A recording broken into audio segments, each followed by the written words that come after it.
ఓం శాంతి. ఈరోజు మురళి 28/4/2026. మధురమైన పిల్లలారా, బాబా సమానంగా ప్రియంగా అయ్యేందుకు స్వయాన్ని బిందువైన ఆత్మగా భావిస్తూ బిందువైన బాబాను స్మృతి చేయండి. స్వయంని ఆత్మ అని తెలుసుకొని బాబాని జ్ఞాపకం చేసుకోండి. అప్పుడే మీరు బాబా సమానంగా ప్రియంగా అవుతారు అని బాబా అంటున్నారు. ప్రశ్న: స్మృతిలో ఉండేందుకు గుప్తమైన గట్టి పురుషార్థాన్ని పిల్లలు ప్రతి ఒక్కరూ చేయాలి. ఎందుకు? ఇంపార్టెంట్ స్మృతినే కదా. స్మృతి ఎందుకు చేయాలి అంటే అన్ని లాభాలు స్మృతి ద్వారానే ఉండేది, కాబట్టి స్మృతి చేయాలి. పాపకర్మలు వినాశం కావాలన్నా, ఆయుష్ పెరగాలన్నా, పవిత్రంగా కావాలన్నా, బాబాతో సర్వ సంబంధాల అనుభవం కావాలన్నా, సంకల్పాలు శ్రేష్టంగా కావాలన్నా, ఆచరణ మహాన్గా కావాలన్నా, అన్ని గుణాలు ధారణ కావాలన్నా యోగం యోగం యోగం. జ్ఞానం కూడా యోగానికి ఆధారం. జ్ఞానంలో లోతుగా పోయే కొద్దీ యోగం సహజమవుతుంది. జవాబు: ఎందుకంటే స్మృతి చేయకుండా ఆత్మ పాపాత్మ నుండి పుణ్యాత్మగా కాలేదు. ఎప్పుడైతే గుప్తమైన స్మృతిలో ఉంటారో, ఆత్మాభిమానులుగా అవుతారో, అప్పుడే వికర్మలు వినాశమవుతాయి. ధర్మరాజు శిక్షల నుండి రక్షించుకునేందుకు సాధనం కూడా ఈ స్మృతిని. మాయ తుఫాన్లు స్మృతిలోనే విఘ్నాలను కలిగిస్తాయి. కావున స్మృతి చేసేందుకు గుప్తమైన పురుషార్థం చేయండి. అప్పుడే లక్ష్మీనారాయణల వలె ప్రియమైన వారిగా కాగలుగుతారు. ఏమంటున్నారు బాబా? బాబా సమానంగా ప్రియంగా అయ్యేందుకు బాబాని జ్ఞాపకం చేసుకోవాలి. బాబాని జ్ఞాపకం చేసుకుంటూ ఉంటే లక్ష్మీనారాయణల వలె ప్రియంగా అయిపోతాం. ఎందుకు జ్ఞాపకం చేసుకోవాలి? పుణ్యాత్మగా అయ్యేందుకు.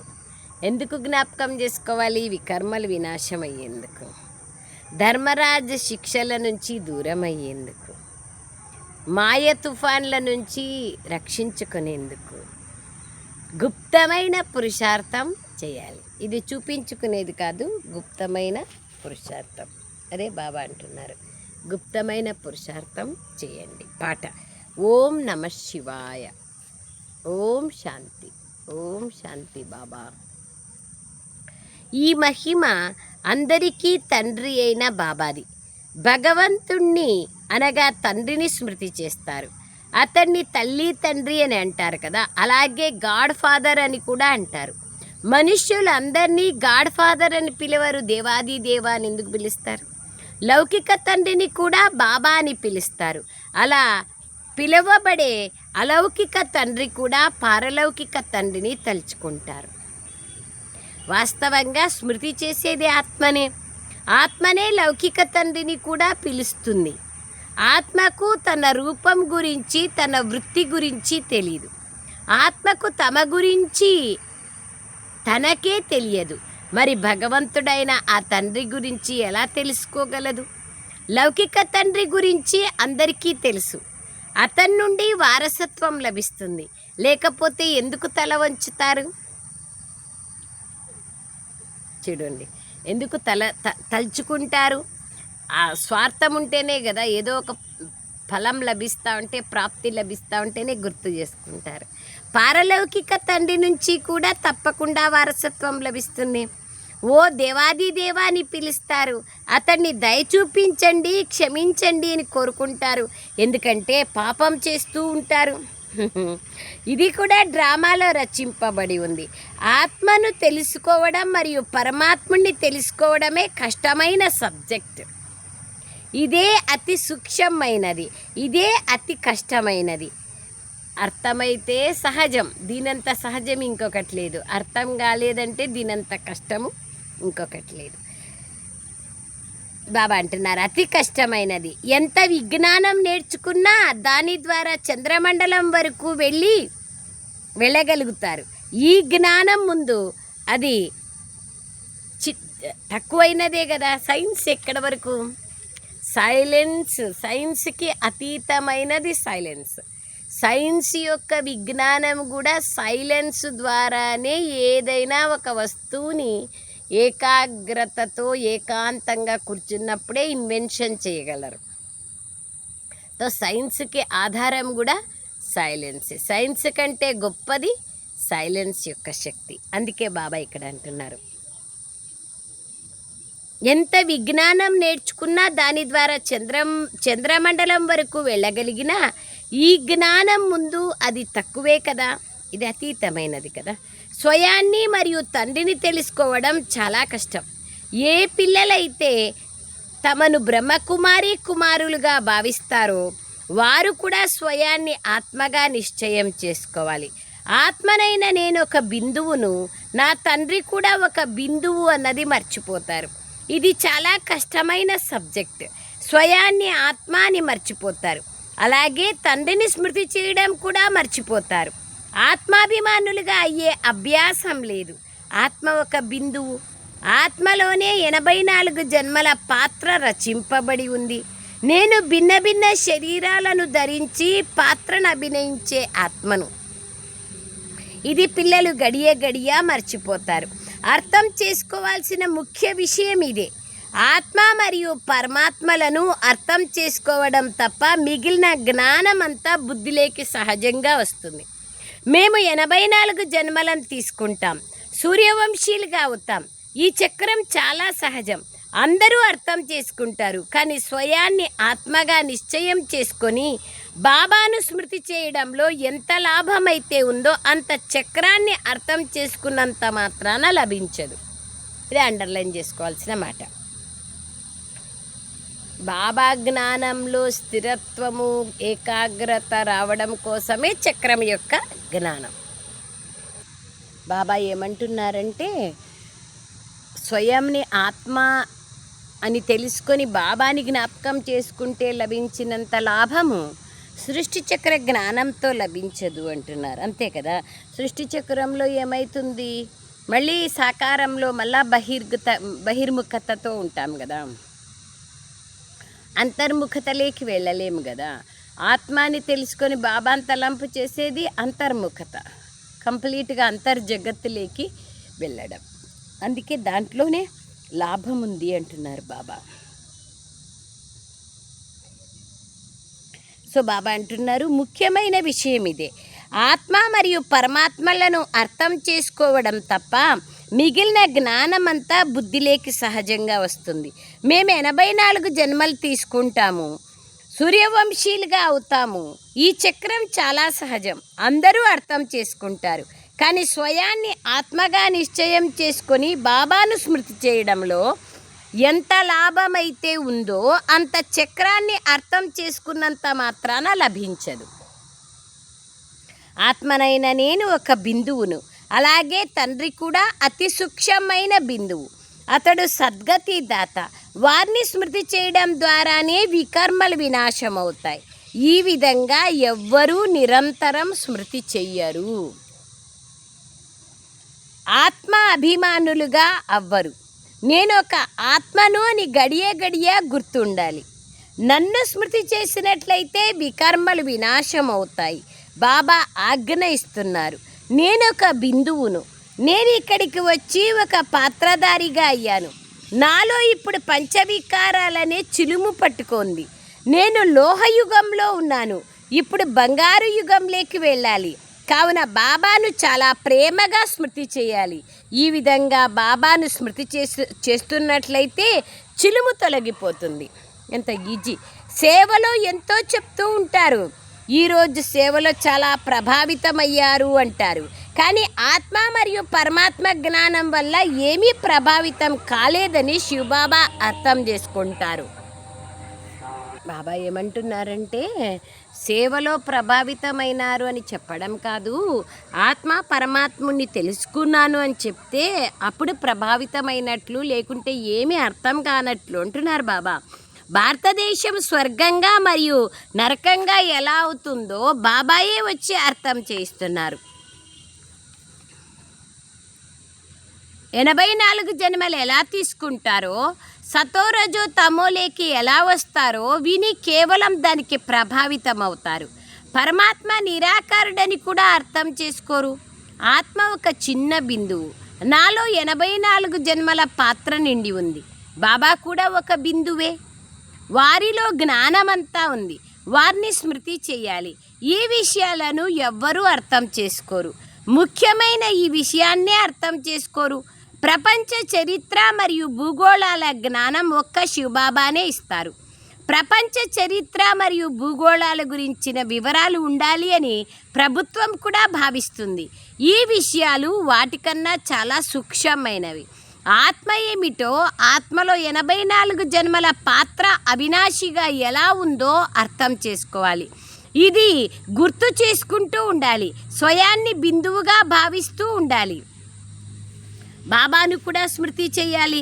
దీని ద్వారానే వికర్మలు వినాశం అవుతాయి. ఈ యోగంలో ఎవరు తత్పరులై ఉండలేరు. అంతర్ముఖిగా కావాలి కదా. ఈ స్మృతిలో ఉన్నట్లయితే చాలా మధురంగా అవుతారు. ఈ లక్ష్మీనారాయణలను చూడండి ఎంత మధురంగా ఉన్నారో. అలాగే ఇక్కడ మనుష్యులను చూడండి ఎలా ఉన్నారో. మాలో ఏ గుణము లేదు, మేము మలినమై ఉన్నాము, మీరు స్వచ్ఛంగా ఉన్నారు అని ఇక్కడ మనుష్యులు అంటారు. ఎప్పుడైతే స్వయాన్ని ఆత్మగా నిశ్చయం చేసుకొని తండ్రిని స్మృతి చేస్తారో అప్పుడు సఫలత లభిస్తుంది. లేకపోతే చాలా తక్కువ సఫలత లభిస్తుంది. తమలో చాలా మంచి జ్ఞానం ఉంది, మాకు సృష్టి చరిత్ర మరియు భూగోళం గురించి తెలుసు అని కొందరు పిల్లలు భావిస్తారు. కానీ యోగము చార్టుని చూపించరు. అతి కష్టం మీద కొందరో ఇటువంటి స్థితిలో ఉంటారు. అనగా స్వయాన్ని ఆత్మగా భావిస్తూ తండ్రిని స్మృతి చేస్తారు. చాలామందికి అభ్యాసం లేదు. పిల్లలు కేవలం జ్ఞాన చక్రాన్ని బుద్ధిలో తిప్పుతున్నారని బాబా అర్థం చేసుకుంటారు. నేను ఆత్మనని భావిస్తూ తండ్రితో యోగాన్ని జోడించాలి. తద్వారా లోహయుగము నుండి స్వర్ణిమ యుగంలోకి వెళ్తారు. ఆత్మనైనా నేను తండ్రిని తెలుసుకోవాలి, వారి స్మృతిలోనే ఉండాలి. ఈ అభ్యాసం చాలా తక్కువగా ఉంది పిల్లల్లో. చాలామంది వస్తూ ఉంటారు, బాగుంది అంటారు. కానీ తమలో ఎంత చిలుము ఉందో వారికి ఏం తెలుసు? సుందరంగా ఉన్నవారు నల్లగా అయిపోయారు. మళ్ళీ సుందరంగా ఎలా అవ్వాలి ఇది ఎవ్వరికీ తెలీదు.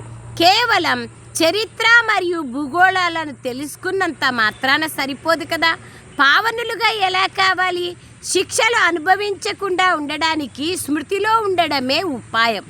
యోగం సరిగ్గా లేకపోతే ధర్మరాజు ద్వారా శిక్షలు అనుభవిస్తారు.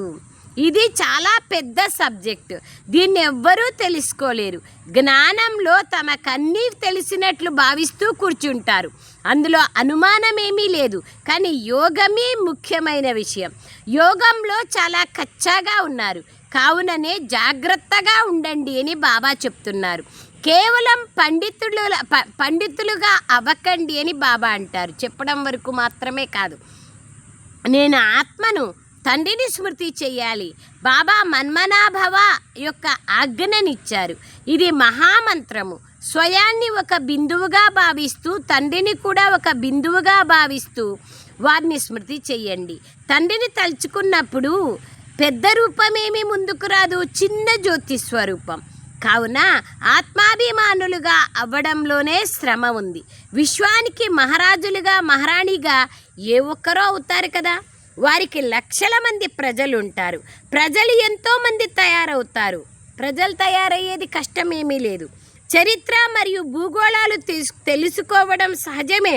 కానీ ఎప్పుడైతే స్వయాన్ని ఆత్మగా భావిస్తూ బాబాను స్మృతి చేస్తారో అప్పుడే పావనంగా అవుతారు. ఈ అభ్యాసం చాలా కష్టమైనది. స్మృతి చేసేందుకు కూర్చుంటే ఎన్నో తుఫాన్లు, విఘ్నాలు వస్తాయి.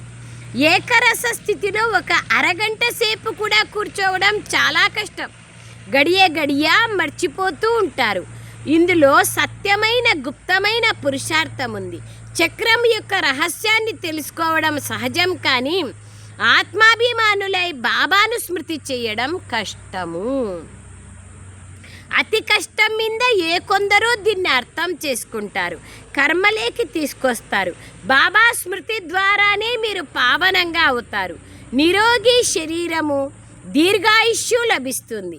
కేవలం చరిత్ర భూగోళాల గురించి అర్థం చేయించినంత మాత్రాన మాలలోని మణిపూసలుగా కారు. అర్థమవుతుందా? బాబా ఈరోజు చెప్పేటువంటి మురళి యొక్క సారాంశం ఏమి అంటే, జ్ఞానము యోగానికి ఆధారమే, కానీ జ్ఞానము ద్వారా పాపాలు భస్మం కావు, జ్ఞానం ద్వారా లాభం లేదు, జ్ఞానం ద్వారా అన్నీ సత్వప్రధానంగా కాము, కానీ యోగం ద్వారానే సత్వప్రధానంగా, పావనంగా, పూజ్యులుగా బాబాతో సంబంధం అనేది కుదురుతుంది అని బాబా చెప్తున్నారు. చరిత్ర భూగోళాలు తెలుసుకున్నంత మాత్రాన మాలలోని మణిపూసలుగా కారు, స్మృతి ద్వారానే మాలలోని మణిపూసలుగా అవుతారు. ఈ విధంగా ఎవ్వరూ కష్టపడడం లేదు, తాము స్మృతిలో ఉండడం లేదని వారు కూడా అర్థం చేసుకుంటారు. మంచి మంచి మహారథులు కూడా ఈ విషయంలో వెనకున్నారు. ముఖ్యమైన విషయాన్ని అర్థం చేయించడమే రాదు. నిజానికి ఇది కష్టమైనదే. కల్పం ఆయుష్ని వారు చాలా పెద్దగా చూపించారు. మీరు అది 5000 సంవత్సరాలేనని నిరూపిస్తారు, కానీ ఆత్మ పరమాత్మల రహస్యం గురించి వారికి ఏమీ తెలీదు. వారు స్మృతే చెయ్యరు, కావుననే వారి స్థితి చెలిస్తూ ఉంటుంది. దేహాభిమానం చాలా ఉంది. ఆత్మాభిమానిగా అయినప్పుడే మాలలోని మణిపూసగా అవుతారు. అండర్లైన్ చేసుకునే విషయం, ఆత్మాభిమాని స్థితి యొక్క వివరణ చేస్తున్నారు బాబా, మహిమ చెప్తున్నారు బాబా. ఈరోజు మొత్తం ఆత్మాభిమాని స్థితి యొక్క మహత్వాన్ని తెలియచేస్తున్నారు, విలువని చెప్తున్నారు. ఆత్మ పరమాత్మల రహస్యాన్ని గురించి వారికి ఏమీ తెలియదు. ప్రపంచంలో వారు స్మృతి చెయ్యరు, కావుననే వారి స్థితి చెలిస్తూ ఉంటుంది. దేహాభిమానం చాలా ఉంది. ఆత్మాభిమానులుగా అయినప్పుడే మాలలోని మణిపూసలుగా అవుతారు. చూడండి, ఆత్మాభిమాని స్థితి ద్వారానే మాలలోని మణిపూసలుగా కాగలుగుతాం, కానీ దేహభ్రాంతి అనేది ఉంటే దాని ద్వారా మనము మాలలోని మణిపూసలుగాను కాలేము, పాపాలు భస్మం కావు. సో బాబా అంటున్నారు, ఆత్మాభిమాని యొక్క స్థితి కోసం పరిశ్రమ చేయాలి, కష్టపడాలి. చరిత్ర మరియు భూగోళాల గురించి అర్థం చేయిస్తున్నాము, కాబట్టి మాలలోకి సమీపంగా వస్తామని భావించకండి. అండర్లైన్ చేసుకోండి. జ్ఞానము ఎంతైనా భౌతికమే, శబ్దంలోకి రావడమే, బహిర్గతమే. ధ్యానము యోగము అంతర్గతము, శబ్దాతీతము. శబ్దంలోని విషయాలు ఎందుకు వింటున్నాము? శబ్దాతీతం కావడానికే వింటున్నాం. అర్థమవుతుందే బాబా చెప్పేది. ఆత్మ ఎంతో సూక్ష్మమైనది, అందులో 84 జన్మల పాత్ర నిండి ఉంది. ఈ విషయాన్ని మొట్టమొదట బుద్ధిలోకి తీసుకురావాలి, ఆ తర్వాత చక్రాన్ని స్మృతి చేయాలి. యోగమే ముఖ్యమైన విషయం. యోగయుక్త స్థితి కావాలి, పాపాత్మ నుండి పుణ్యాత్మగా కావాలి. ఆత్మ యోగం ద్వారానే పవిత్రంగా అవుతుంది. యోగ బలము కలవారే ధర్మరాజ శిక్షల నుండి రక్షించుకోగలుగుతారు. ఎన్ని చెప్తున్నారు చూడండి.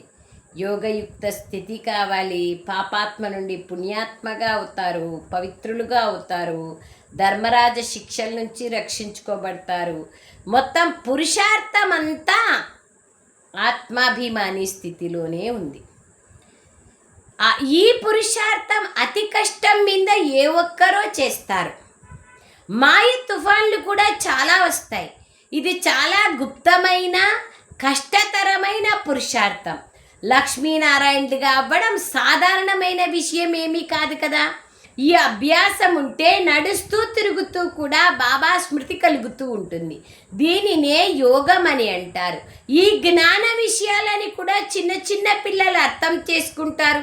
చిత్రాలలో అన్ని యుగాల గురించి ఉంది. ఇది చాలా సహజమైనది.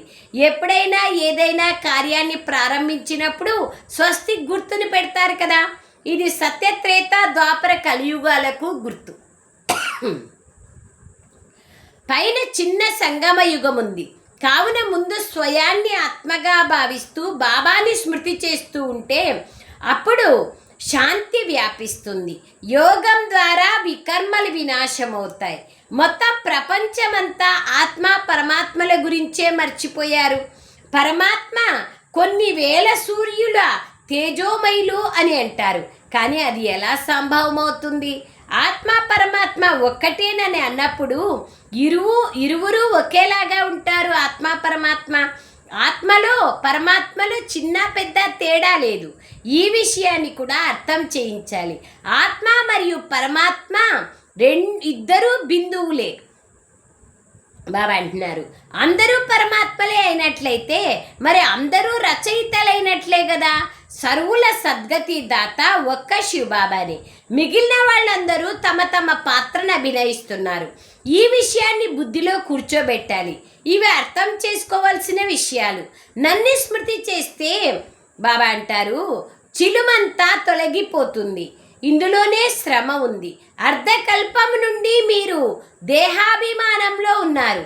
సత్యుగంలో ఆత్మాభిమానులుగా ఉంటూ కూడా తండ్రి గురించి ఏమీ తెలియదు.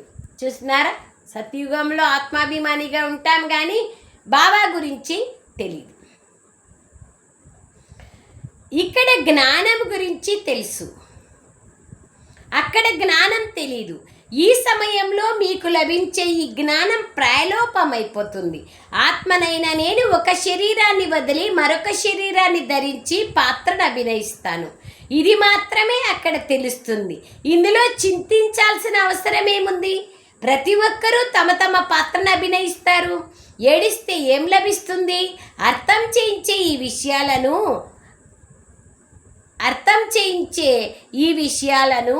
అర్థం చేసుకుంటే శాంతి లభిస్తుంది. ఆత్మ గురించిన పాఠం ద్వారా ఆత్మ యొక్క స్వగుణం అర్థమవుతుంది.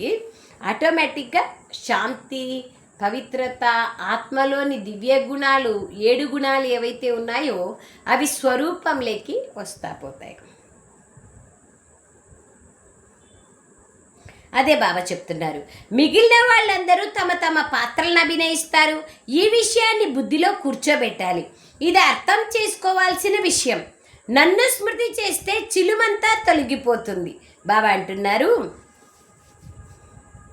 ప్రతి ఒక్కరూ తమ తమ పాత్రను అభినయించాలి. ఇందులో చింతించాల్సిన అవసరం లేదు. అందుకే సత్యుగంలో 7 అర్థం చేయించే విషయాలన్నీ అర్థం చేసుకుంటే శాంతి ప్రాప్తిస్తుంది. స్వయం అర్థం చేసుకుంటే ఇతరులకు కూడా అర్థం చేయించగలుగుతారు. ఏడ్చినంత మాత్రాన శరీరం వదిలిన వారు తిరిగి రారు కదా అని పెద్దవాళ్ళు కూడా చెప్తారు. శరీరాన్ని వదిలి ఆత్మ వెళ్ళిపోతుంది. ఇందులో ఏడవాల్సిన విషయం ఏముంది? అజ్ఞాన కాలంలో కూడా ఇలా భావిస్తారు. కానీ ఆత్మ పరమాత్మ అంటే ఏమిటో వారికి ఏమీ తెలీదు. ఆత్మకు మలినాలు ఉన్నాయి కానీ వారు ఆత్మ నిర్లేపని భావిస్తారు. కావున ఇవి చాలా సూక్ష్మమైన విషయాలు. చాలామంది స్మృతిలో ఉండరని బాబాకు తెలుసు. కేవలం అర్థం చేయించినంత మాత్రాన వచ్చేదేమిటి? చాలా ప్రభావితమైనారు కానీ అంత మాత్రాన వారి కళ్యాణం ఏమీ జరగదు. ఆత్మ పరమాత్మల పరిచయం ఎప్పుడైతే లభిస్తుందో అప్పుడే తాము వారి పిల్లలమని భావిస్తారు. తండ్రియే పతిత పావనుడు. వారొచ్చి మనల్ని దుఃఖాల నుండి విముక్తులను చేస్తారు. వారు కూడా ఒక చిన్న బిందువే. కావున తండ్రిని నిరంతరం స్మృతి చేయాలి. అంతేగాని చరిత్ర, భూగోళాల గురించి తెలుసుకోవడం అంత పెద్ద విషయమేమీ కాదు. ప్రపంచంలో చదివినప్పుడు ఎట్లా తెలుసుకుంటామో అట్లా ఇక్కడ కూడా చదివినప్పుడు తెలుసుకుంటాం. శబ్దమే కదా, బహిర్గతమే, ఎక్స్టర్నలే, భౌతికమే, స్థూలమే. బాబా అంటున్నారు, చాలా ప్రభావితమైనారన్నంత మాత్రాన వారి కళ్యాణం ఏమీ జరగదు. ఆత్మ పరమాత్మల పరిచయం ఎప్పుడైతే లభిస్తుందో అప్పుడే తాము వారి పిల్లలమని భావిస్తారు. వారు వచ్చి మనల్ని దుఃఖాల నుండి విముక్తులను చేస్తున్నారు బాబా. వారు కూడా ఒక బిందువే. కావున తండ్రిని నిరంతరం స్మృతి చేయాలి. అంతేకాని చరిత్ర, భూగోళాలను తెలుసుకోవడం అంత పెద్ద విషయమేమీ కాదు. అర్థం చేసుకునేందుకు వస్తారు కానీ నేను ఒక ఆత్మను అనే స్థితిలో తత్పరులై ఉండడంలోనే శ్రమ ఉంది. ఇంపార్టెంట్ ఇది. ఆత్మ పరమాత్మల విషయాన్ని మీకు కూడా బాబాయే అర్థం చేయిస్తున్నారు. సృష్టి చక్రం సహజం. లేస్తూ, కూర్చుంటూ, నడుస్తూ, తిరుగుతూ ఎంత వీలైతే అంత ఆత్మాభిమానులుగా అయ్యేందుకు పురుషార్థం చేయాలి. ఆత్మాభిమానులు చాలా శాంతిగా ఉంటారు. నేను నిశ్శబ్దతలోకి వెళ్ళాలి, నిరాకార ప్రపంచంలోకి వెళ్ళి విరాజమానం అవ్వాలి అని వారు భావిస్తారు. ఇప్పుడు మా పాత్ర పూర్తి అయింది. తండ్రి రూపం చాలా చిన్న బిందువు, వారి పెద్ద శివలింగం కాదు. బాబా ఒక చిన్న బిందువు, వారే జ్ఞాన సాగర్లు, సర్వుల సద్గతి దాత. ఆత్మనైన నేను కూడా జ్ఞాన స్వరూపంగా అవుతున్నాను. ఈ విధంగా ఎప్పుడైతే చింతన నడుస్తుందో అప్పుడు ఉన్నత పదవిని పొందగలుగుతారు. ఎప్పుడు ఉన్నత పదవి లభిస్తుంది అనేది కూడా చెప్తున్నారు బాబా.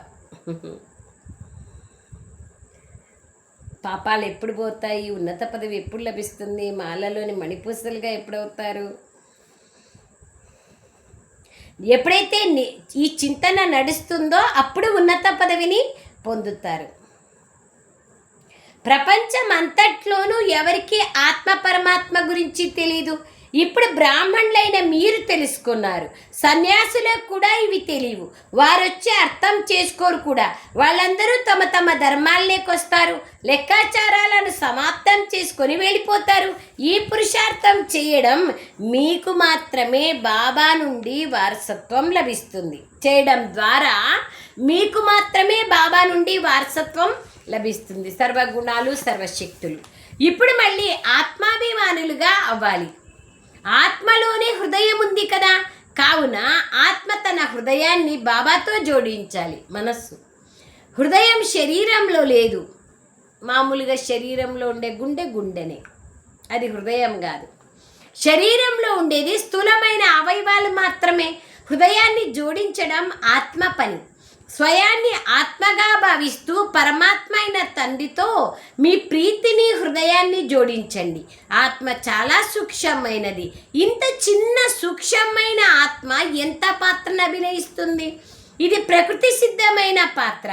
ఇంత చిన్నని దానిలో ఎంత అవినాశి పాత్ర నిండి ఉందో చూడండి. అది ఎప్పుడూ అంతం కాదు, చాలా సూక్ష్మమైనది. మీరు ఎంత ప్రయత్నించినా మీకు పెద్ద రూపమే కనిపిస్తుంది. ఆత్మనైన నేను ఒక చిన్న బిందువునైనప్పుడు నా తండ్రి కూడా చిన్నగానే ఉంటారు కదా. పిల్లలైన మీరు మొట్టమొదట ఈ విషయంలో కష్టపడాలి. ఇంత చిన్న ఆత్మనే ఇప్పుడు ఈ సమయంలో పతితంగా అయింది. ఆత్మను పావనంగా తయారు చేసేందుకు ఇదే మొట్టమొదటి ఉపాయం. బాబాని జ్ఞాపకం చేసుకోవడమే మొట్టమొదటి ఉపాయం. చదువుని చదవాలి. ఆటపాటలన్నీ వేరే విషయాలు. సూక్ష్మతంలో వెళ్ళడం, ఆడడం కూడా ఒక కళనే. కానీ చదువు ద్వారానే పదవి లభిస్తుంది. ఆటపాటల వల్ల పదవి లభించదు. ఈ ఆటల డిపార్ట్మెంటే వేరు. వారికి జ్ఞానయోగాలతో సంబంధం లేదు. సందేశీ పుత్రికలు లేదా సూక్ష్మతంలోకి వెళ్ళడం, ఇవన్నీ బాబా ఆటపాటలు అంటున్నారు. ఈ భోగ్ మొదలైనవి కూడా ఆటనే. ముఖ్యమైన విషయం స్మృతి. అర్థమైందా బాగా? ఈరోజు స్మృతి యొక్క డెఫినేషన్ ఏమి, యోగం అంటే ఏమి, జ్ఞానం అంటే ఏమి? జ్ఞానమే వేరు, యోగమే వేరు. జ్ఞానం చెప్పేది స్థూలం, యోగం సూక్ష్మం. అన్ని ప్రాప్తులు యోగం ద్వారానే ప్రాప్తిస్తాయి. अच्छा, मीठे मीठे सिखलदे बच्चों प्रति माता पिता बाप दादा का याद, प्यार और गुड मॉर्निंग. रूहानी बाप की रूहानी बच्चों को नमस्ते. हम रूहानी बच्चों की रूहानी माता पिता बाप दादा को याद, प्यार, गुड मॉर्निंग और नमस्ते नमस्ते नमस्ते. बाबा नमस्ते. ధన్యవాదాలు తండ్రి. సారా, ధర్మరాజ శిక్షల నుండి రక్షించుకునేందుకు స్మృతిలో ఉండే గుప్తమైన పురుషార్థం చేయాలి. స్వయాన్ని బిందువైన ఆత్మగా భావిస్తూ బిందువైన తండ్రిని స్మృతి చేయడమే పావనులుగా అయ్యేందుకు ఉపాయం. రెండో పాయింట్, జ్ఞానంలో అన్నీ తెలిసిన వారిగా భావించకండి. ఏం తెలుసు, ఎంత తెలుసు?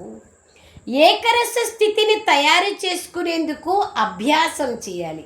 బాబా ఇచ్చిన ఆజ్ఞ పైన నడవాలి. వరదానం, ప్రతి కర్మను చేస్తూ కమలాసనం పైన విరాజమానమై ఉండే సహజంగా లేదా నిరంతర యోగిగా కండి. ట్రస్టీగా, సాక్షిగా నిరంతరం యోగయుక్తంగా ఉండేందుకు కమల పుష్ప ఆసనం పైన సదా విరాజమానమై ఉండండి. కానీ ఎవరైతే లైట్గా ఉంటారో వారే కమలాసనం పైన స్థితులు కాగలరు. ఏ విధమైన భారమనగా బంధనం ఉండకూడదు. మనో సంకల్పాల భారము, సంస్కారాల భారము, వినాశీ వస్తువుల ఆకర్షణ యొక్క భారము, లౌకిక సంబంధీకుల మమత యొక్క భారము, ఎప్పుడైతే ఈ భారాలన్నీ అంతమైపోతాయో అప్పుడే కమలాసనంపై విరాజమానమయ్యే నిరంతర యోగులుగా కాగలుగుతారు. స్లోగన్: సహనశీలత గుణాన్ని ధారణ చేస్తే అసత్యత యొక్క ఆధారం తీసుకోవాల్సిన అవసరం ఉండదు. అసత్యం అవసరం లేదు. సహనశీలుగా ఉండేవాళ్ళు సత్యంగా ఉంటారు. అవ్యక్త సూచన: మహానులుగా అయ్యేందుకు మధురత మరియు నమ్రత గుణాలను ధారణ చేయండి. ఎవరి సంస్కారం అయితే సరళంగా మధురంగా ఉంటుందో ఆ సంస్కారం స్వరూపంలో కనిపిస్తుంది. సంస్కారం బాబ్దాదా సమానంగా అయిపోతే బాబ్దాదా స్వరూపం అందరికీ కనిపిస్తుంది. బాబ్దాదా ఎలాగున్నారో పూర్తిగా అలాగే అవే గుణాలు, అదే కర్తవ్యం, అవే మాటలు, అవే సంకల్పాలు అనుభవం అవుతాయి. అప్పుడు అందరి నోటి నుంచి వీరు వారిలాగే అనిపిస్తున్నారు అన్న మాటలు వెలువడతాయి. అచ్చా, ఓం శాంతి. థ్యాంక్ యూ బాబా. ధన్యవాదాలు బాబా. థ్యాంక్ యూ తండ్రి. ఓం శాంతి.